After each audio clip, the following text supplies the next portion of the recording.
जी हरे विष्णु भक्तों, आप सभी को वैशाख माह के कृष्ण पक्ष की एकादशी यानी कि वरुथनी एकादशी की ढेर सारी शुभकामनाएं।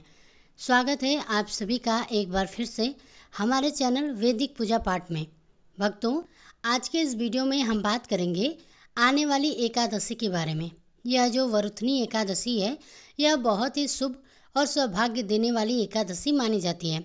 अगर कोई महिला या व्यक्ति जीवन में परेशान है, दुर्भाग्य का सामना कर रहा है और इस एकादशी का व्रत करता है तो उसका सौभाग्य जागृत हो सकता है।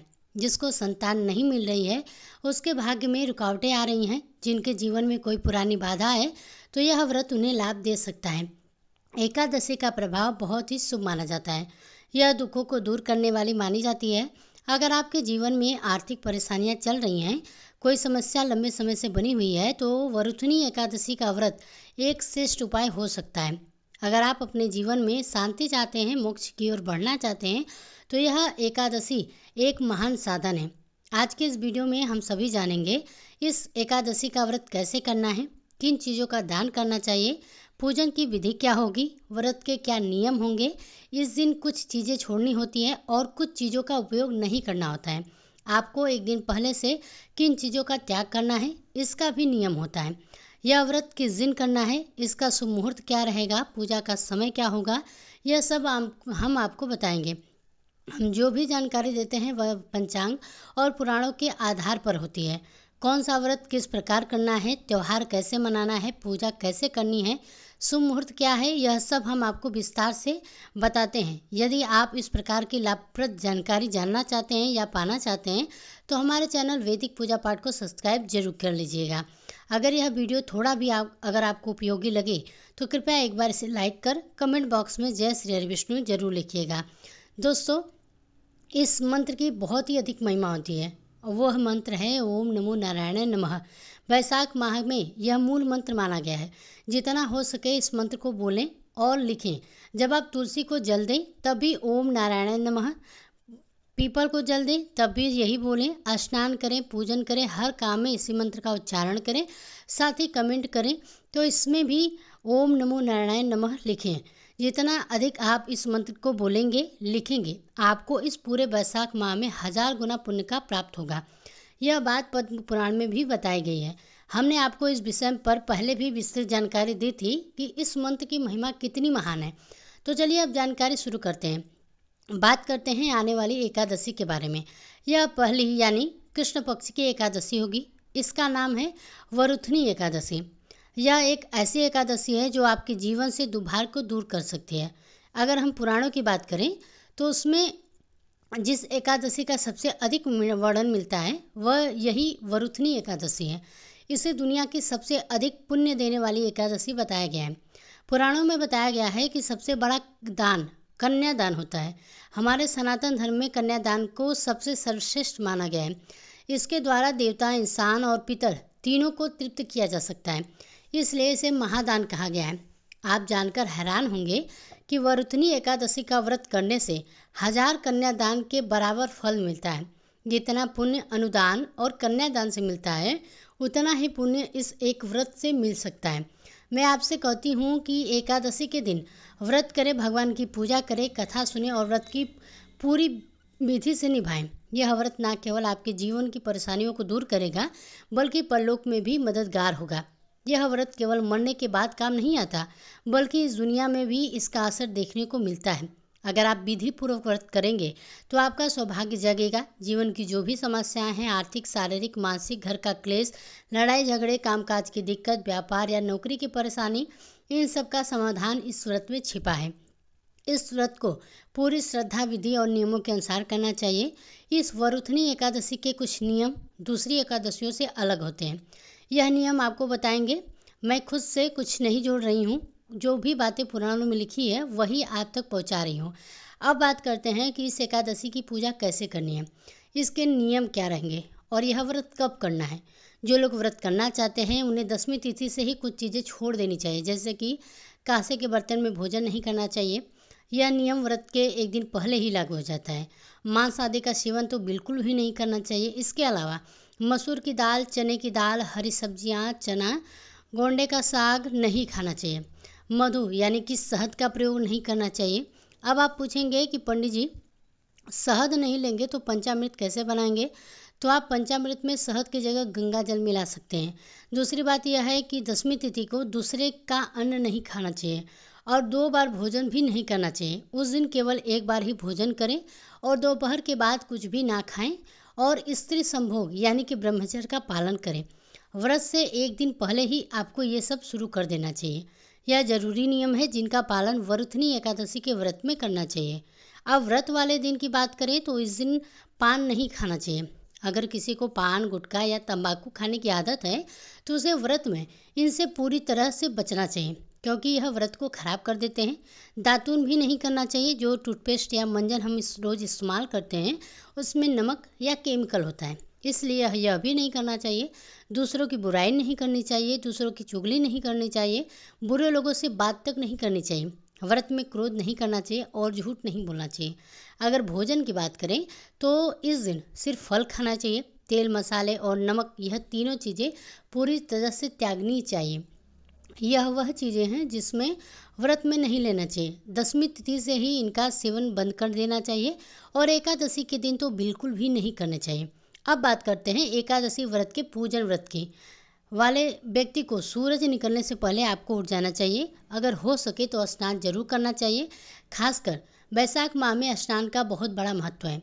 बैसाख महीने में स्नान का पुण्य इतना अधिक है कि यह कार्तिक स्नान से भी 1000 गुना ज़्यादा बताया गया है, लेकिन बहुत कम लोग इसके बारे में जानते हैं। इसका कारण भगवान विष्णु का एक वचन है जो उन्होंने यमराज को दिया था। उन्होंने कहा था कि बैसाख मास का पुण्य साल के सभी महीनों में सबसे श्रेष्ठ है। अगर कोई कार्तिक मास को सबसे बड़ा मानता है तो वह गलतफहमी में है। हमने एक वीडियो में पद्म पुराण में इसका वर्णन पूरा निकाला है।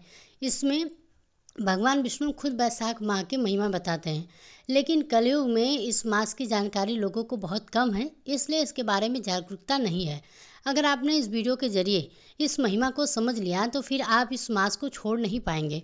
बैसाख मास में स्नान और दान का जो महत्व है वह अनमोल है। कहा गया है कि जब लोग इस माह में स्नान करने लगे तो यमराज खुद डर गए थे, क्योंकि जब पृथ्वी के लोग इस माह में स्नान करके पुण्य कमाने लगे तो नरक खाली होने लगा।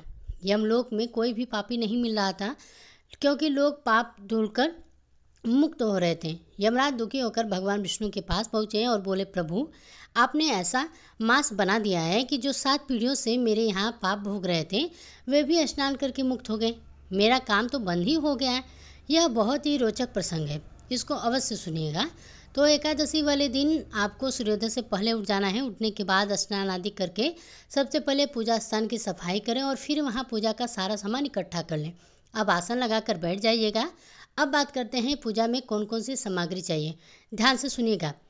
भगवान श्री हरि विष्णु की कोई प्रतिमा या तस्वीर होनी चाहिए, खासकर उनके माधव स्वरूप की। अगर आपके पास यह तस्वीर या मूर्ति हो तो बहुत अच्छा रहेगा, क्योंकि दोनों ही एकादशियों पर माधव रूप की पूजा होती है, इसलिए। इसके अलावा आपको चाहिए एक चौकी, पीला कपड़ा, रोली, पान सुपारी, लौंग, इलायची, अगरबत्ती, फूलों की माला, मोली, कुछ खिले हुए फूल, एक चित्र या तांबे का लोटा। पंचामृत के लिए चाहिए कच्चा दूध, दही, घी, शक्कर और गंगा जल। लेकिन एकादशी के व्रत में शहद वर्जित है, इसलिए इसकी जगह आपको गंगा जल का प्रयोग करें।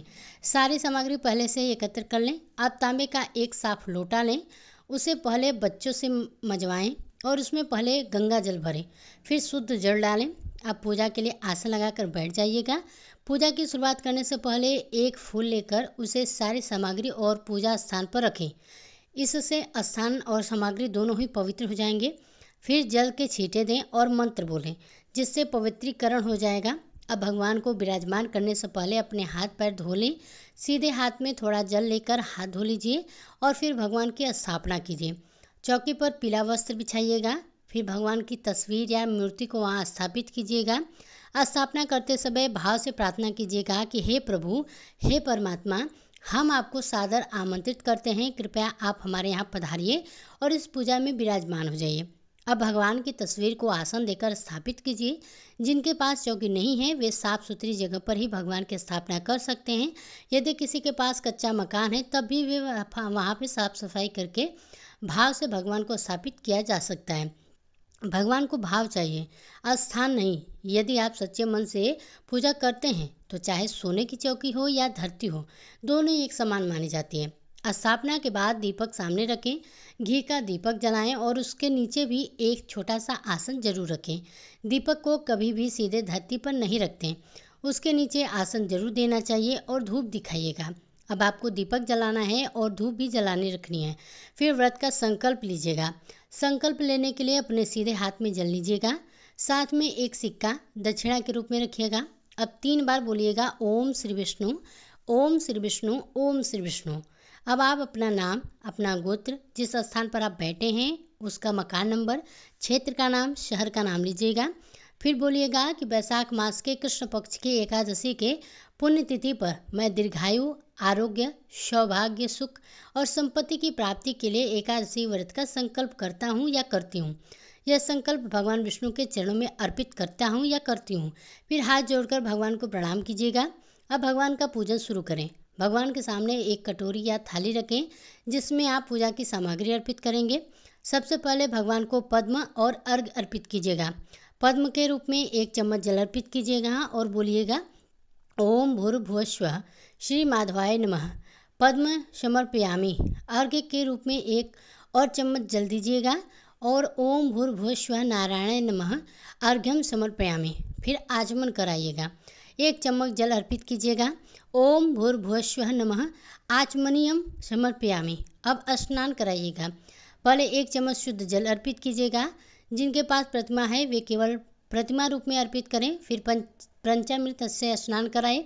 कच्चा दूध, दही, घी, गंगा जल और शक्कर मिलाकर पंचामृत तैयार करें और बोलिए ओम भूर्भुवस्वः श्री माधवाय नमः पंचामृत स्नानम समर्पयामि। इसके बाद एक बार फिर से शुद्ध जल से स्नान कराइएगा।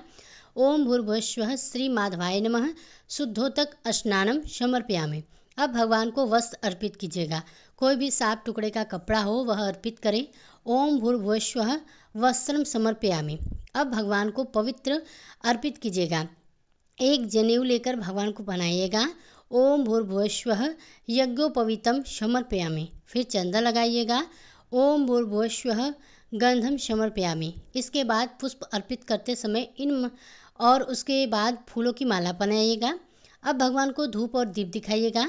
उसके बाद बोलिएगा ओम भूर्भुवस्वः धूपम समर्पयामि, ओम भूर्भुवस्वः दीपम समर्पयामि। अब नैवेद्य अर्पित कीजिएगा। जो भी फल, मिठाई, ड्राई फ्रूट्स या मिश्री उपलब्ध हो आपके पास अर्पित कीजिएगा। ओम नारायणाय नमः नैवेद्यम समर्पयामि। फिर आचमन के लिए 1 चम्मच जल करें। ओम भूर्भुवस्वः आचमनीयम समर्पयामि। अब भगवान को तांबूल अर्पित करें। 1 पान का पत्ता लेकर समर्पित कीजिए। उसमें 2 लौंग, 2 इलायची और 1 सुपारी रखिएगा। भगवान को अर्पित कीजिएगा। ओम भूर्भुवस्वः नारायणाय नमः। लौंग, 2 इलायची और 1 सुपारी रखिए और भगवान को अर्पित कीजिए। साथ ही भगवान को प्रेम पूर्वक कुछ दक्षिणा भी अर्पित कीजिएगा। उसके साथ बोलिएगा ओम भूर्भुवस्वः नारायणाय नमः शुभ दक्षिणा समर्पयामि। अब हाथ जोड़कर भगवान को नमस्कार कीजिएगा और प्रार्थना कीजिएगा कि हे परमेश्वर, आज हमने एकादशी का यह पूजन किया है और हम व्रत कर रहे हैं। कृपया इस पूजा को स्वीकार करें और हमें व्रत की पूरी श्रद्धा से करने की शक्ति दें। अब आपको कथा सुनिए। हर एकादशी की अलग अलग कथा होती है, इसलिए सही कथा सुनना जरूरी है। एकादशी का महत्व और उसकी कथा जब आप YouTube पर सुने तो ध्यान रखें कि YouTube पर कई चैनल किसी भी कथा को किसी भी नाम से चला देते हैं, इसलिए सही चैनल चुनें और सही कथा ही सुनें। जिस चैनल पर आप यह वीडियो देख रहे हैं वह वैदिक पूजा पाठ YouTube चैनल है। इस चैनल पर वेद, पुराण, पंचांग के अनुसार सही कथाएं सुनाई जाती हैं जो नियमों के अनुसार होती हैं। तो सही कथा सुनने के लिए इस चैनल को जरूर से सब्सक्राइब कीजिए। अगर आप नए हैं तो बेल आइकन को भी दबा दीजिएगा ताकि सभी वीडियोस आप तक पहुंच सके। बेल आइकन दबाए बिना वीडियो मिस हो सकते हैं। साथ ही एकादशी के दिन भगवान विष्णु सहस्त्र नाम, कवच और कथा यह तीनों जरूर सुनिएगा। हर यह एकादशी को अपलोड किए जाते हैं, इनका लाभ उठाइएगा। फिर भगवान की आरती कीजिएगा और दिन को नियमों के अनुसार बिताइएगा। नियमों में बताया गया है कि व्रत के दिन नहीं सोना चाहिए। पारण वाले दिन सूर्योदय से पहले उठिएगा, स्नान करके स्वच्छ वस्त्र पहनिएगा और प्राण की पूजा कीजिएगा। पारण की पूजा के बाद पुष्पांजलि दीजिएगा। जो क्षमा याचना प्रार्थना होती है, यह किसी भी व्रत की सफलता के लिए बहुत ज़रूरी है। भगवान को पारण का भोग लगाइएगा, ब्राह्मण को दान दीजिएगा और फिर व्रत का विधिवत पालन कीजिएगा। यहाँ आपको बता दें कि अब व्रत कब करना है और पारण कब करना है। तो देखिए, एकादशी तिथि जो है आपकी शुरू हो रही है, वह 23 अप्रैल 2025 को शाम को 4:45 से लेकर और यह 24 अप्रैल 2025 को दोपहर 2:32 तक चलेगी। पंचांग के अनुसार व्रत 24 अप्रैल को रखा जाएगा। यह दिन गुरुवार को होगा, क्योंकि एकादशी सूर्य के मुख से है और दोपहर 2:32 के बाद द्वादशी भी आ जाएगी। तो यह द्वादशी युक्त एकादशी व्रत बन जाएगा, इसलिए आपको 24 अप्रैल को ही करना है। पूजन का शुभ मुहूर्त है, जो ब्रह्म मुहूर्त का समय रहेगा, सुबह 4:30 से लेकर 5:15 तक रहेगा। इसके बाद प्रातः संध्या काल का जो समय है 5:45 से लेकर 6:15 तक रहेगा। 7:30 तक भी बहुत अच्छा रहेगा। इसके अलावा आप सुबह 8 बजे से लेकर 11 बजे तक भी पूजन कर सकते हैं। दोपहर 1:30 बजे से 3 बजे के बीच पूजा नहीं करनी चाहिए, क्योंकि गुरुवार को इस समय राहु काल होता है। राहु काल में किसी भी प्रकार की पूजा शुरू नहीं करनी चाहिए। अब बात करते हैं पारण की। पारण का मूल नियम यह है कि पारण द्वादशी तिथि में सूर्योदय के बाद करना चाहिए, लेकिन द्वादशी तिथि शुरू होने से बाद पहले 5:30 में नहीं करना चाहिए, क्योंकि यह वह समय होता है। इसकी जो परिभाषा माना गया है, यह नियम जरूर पालन करना है। इन नियमों को ध्यान में रखते हुए पारण का सबसे अच्छा और जल्दी का समय बताना है, वह है 25 अप्रैल को सुबह 5:58 से 8:21 तक। इस समय में पारण करना बहुत ही शुभ और कल्याणकारी रहेगा। अगर आपको एकादशी से जुड़ी यह जानकारी थोड़ी भी अच्छी लगी हो तो कृपया वीडियो को लाइक कीजिएगा।